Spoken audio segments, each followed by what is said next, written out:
Hello दोस्तों, आपका अपने चैनल में स्वागत है सुमन विद स्टोरीज। अगर आप सबको ये कहानी पसंद आए तो प्लीज़ चैनल सब्सक्राइब करें, लाइक करें, शेयर करें, जिससे आपको आने वाली हर वीडियो की नोटिफिकेशन समय पर मिलती रहे।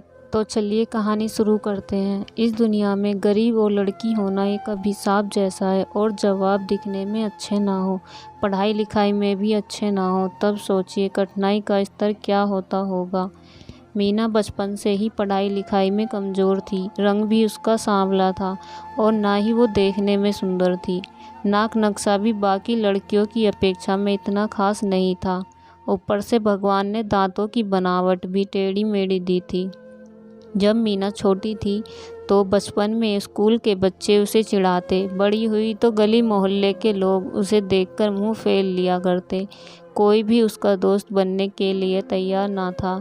उसके रिश्तेदार भी कुछ खास उसे भाव ना दिया करते।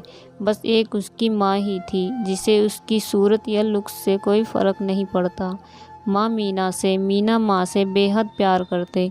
दुनिया भर की आलोचनाओं को सहने की शक्ति थी माँ मीना के लिए। जब कोई उसे डफर बोल देता या जब कोई उसे बदसूरत बोल देता, जब संध्या को मीना के लिए देखने आए लोग उसे बिना पसंद किए लौट जाते, यहाँ तक कि जब खुद के पापा ही उसे मनुष्य बोल देते, तब माँ ही तो थी जो उसे समझाती कि लोगों के बोलने से क्या होता है, तू तो मेरी प्यारी बेटी है। भगवान के इतने सारे अन्यायों के बावजूद मीना जीना सीख गई थी। वह हमेशा खुश रहती थी। जो भी गिने चुने लोग उससे बातें करते, उन्हें चुटकुले सुना कर हंसाया करती और खुद भी ठहाके लगाकर हंसा करती। इसके अलावा एक और बड़ी खूबी थी मीना की, उसे खाना बनाने में बहुत मज़ा आता था। और ना सिर्फ खाना बनाने में मज़ा आता था, उसका स्वाद बनाया खाना खाकर लोगों को जो स्वाद आता था वह उनको तृप्त कर जाता था। और यह उसमें अपने आप तो नहीं आया था। दुनिया के ठुकराए जाने के बाद उसने अपना सारा समय खाने की रेसिपीज़ की किताबें, रेडियो शोज़ और टीवी चैनल्स को समर्पित कर दिए थे। मीना की तारीफ़ तो कोई भी नहीं करता, लेकिन उसके हाथों के बने खाने की तारीफ़ वह हर व्यक्ति करता जो उसे चखता। इस एक गुण की वजह से मीना अपने आजू बाजू की औरतों में फेमस हो गई थी, क्योंकि जिसे भी खाना पकाना सीखना हो या कुछ नया पकवान बनाना सीखना हो तो वह मीना के पास आती और मीना भी खुशी खुशी उन्हें सब सिखाती। उसके पास आने वाली औरतें अच्छा खाना बनाना सीख जाती, लेकिन लाख कोशिश करने के बाद भी मीना के हाथों का वह जादू जो सबको तृप्त कर जाता, वह कोई ना सीख पाता। मीना की ज़िंदगी इन्हीं उतार चढ़ावों के साथ कट रही थी। एक बार फिर से माँ ने बाप ने जी तोड़ कोशिश कर एक फैमिली को मीना को देखने के लिए मना लिया था, और अगले दिन लड़का मीना को देखने आने वाला था। मीना को इस बात की खबर होने पर वह दुखी और गुस्सा हो गई थी कि बिना इससे पूछे पता नहीं क्यों माँ बाप लड़कों को बुला लेते थे और उसका मजाक बना देते थे। माँ ने मीना को समझाया था कि ऐसा ही होता है, कोई भी बेटी अपने माँ बाप के यहाँ हमेशा नहीं रहती, उसे एक दिन शादी करके जाना ही पड़ता है। अगले दिन मीना सुबह सुबह ही लड़के वालों के आने से पहले ही सज संवर कर कहीं निकल गई थी। उस दिन लड़के वाले घर आकर माँ बाप को बहुत खरी खोटी सुनाकर गए थे।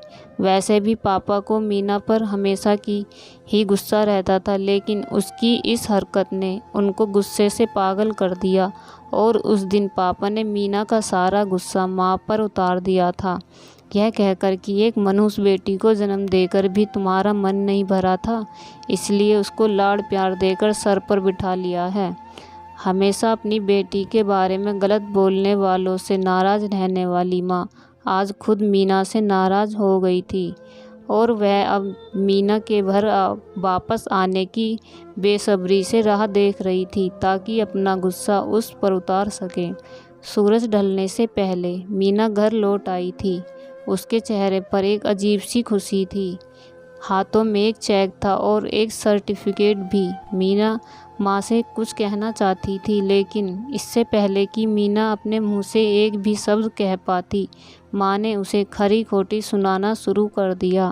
गुस्से में माँ बोलते बोलते इतना कुछ बोल गई कि मीना ने कभी सपने में भी नहीं सोचा था। माँ ने कहा, बाकी सभी लोग सही थे, तुम सच में मनहूस हो।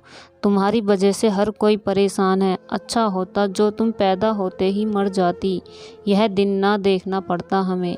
गुस्से में बड़बड़ाती और सब्जियां काट रही माँ ने एक बार भी मीना की तरफ नहीं देखा था। मीना माँ की बातें किसी पत्थर की मूरत की तरह सुन रही थी। पत्थर की ऐसी मूरत जिसके शरीर में तो जान ना हो, लेकिन आंखों से आंसुओं की धारा बह रही हो। मीना ने माँ से पूछा, माँ, क्या सच में तुम चाहती हो कि मैं मर जाऊँ? क्या इतनी बुरी हूँ मैं माँ? अभी भी गुस्सा सर पर सवार होने की वजह से माँ ने कह दिया, हाँ। बिना एक पल भी सोचे मीना ने सीधा अपने कमरे में जाकर कमरा अंदर से बंद कर लिया था।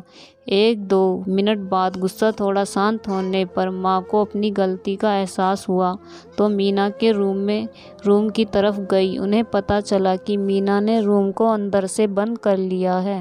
गुस्से में कुछ कर ना ले, इसलिए माँ ने तुरंत पापा को इस बात की खबर दी। दोनों ने काफ़ी दरवाज़ा खोलने की कोशिश की, लेकिन जब नाकामयाब रहे तो दरवाज़ा तोड़ दिया। अपने स्कार्फ से फांसी का फंदा तैयार कर मीना पंखे से लटक रही थी। ज़्यादा वक्त नहीं हुआ था, वह सिर्फ बेहोश हुई थी। माँ पापा ने तुरंत उसे पंखे से अलग किया और बेड पर लिटाया। पापा ने तुरंत डॉक्टर को फ़ोन किया। तब माँ का ध्यान बेहोश पड़ी मीना के हाथ में पकड़ी एक चिट्ठी और पास ही में पड़े 5 लाख के चेक और 5 स्टार होटल में शेफ की नौकरी के लिए कन्फर्मेशन लेटर पर पड़ी, जो मीना अपने हाथ साथ लाई थी। माँ और पापा ने वह चिट्ठी खोलकर पढ़ी जो उसने अभी अभी लिखी थी। चिट्ठी में लिखा था कि मम्मी और पापा, मैं जानती हूँ मेरे जन्म से लेकर आज तक के दिन तक मैंने कुछ ऐसा भी नहीं किया जिस पर आप गर्व कर सकें, लेकिन मैं आपको बताना चाहती थी कि आज मैं खाना पकाने के नेशनल लेवल कंपटीशन को जीत चुकी हूँ और यह 5 लाख का चेक मुझे प्रथम स्थान पर आने के लिए मिला था। जजिस को मेरा खाना इतना पसंद आया था कि उन्होंने मुझे एक बहुत बड़े होटल में बतौर मास्टर शेफ़ की नौकरी के लिए कन्फर्मेशन लेटर ही दे दिया था। पूरी दुनिया मेरे खिलाफ है। मुझे इस बात का कभी भी फ़र्क पड़ा ही नहीं था और ना ही बाबूजी की कड़वी बातें मैंने अपने दिल पर ली थी, क्योंकि मैं जानती थी बाहर से सख्त दिखते मेरे बाबूजी अंदर से तो मुझे प्यार ही करते थे।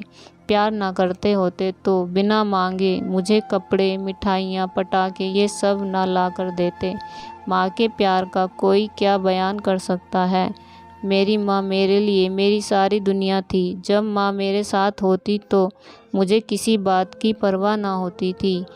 मेरी माँ मेरी थी, इसलिए मुझे किसी और की ज़रूरत ना थी। मेरी माँ मेरे साथ नहीं है तो मेरी दुनिया मेरे साथ नहीं है, इसलिए मैं आज इस दुनिया को ही अलविदा कर जा रही हूँ। मैं जानती हूँ आपने कभी ना कभी भगवान से यह दुआ ज़रूर मांगी होगी कि अगले जन्म में मेरे जैसी औलाद ना मिले, लेकिन मैं हमेशा यह प्रार्थना करती थी कि अगले जन्म में तो क्या मेरे हर जन्म में मुझे आप जैसे ही माता पिता मिलें, और आज भी यही प्रार्थना करके उसी भगवान के पास जा रही हूँ। चिट्ठी पढ़ते पढ़ते माँ और पापा सर से पाँव तक पछतावे की आग में जलने लगे थे और बेहोश पड़ी मीना के सर पर हाथ फेरते फेरते फूट फूट कर रो रहे थे।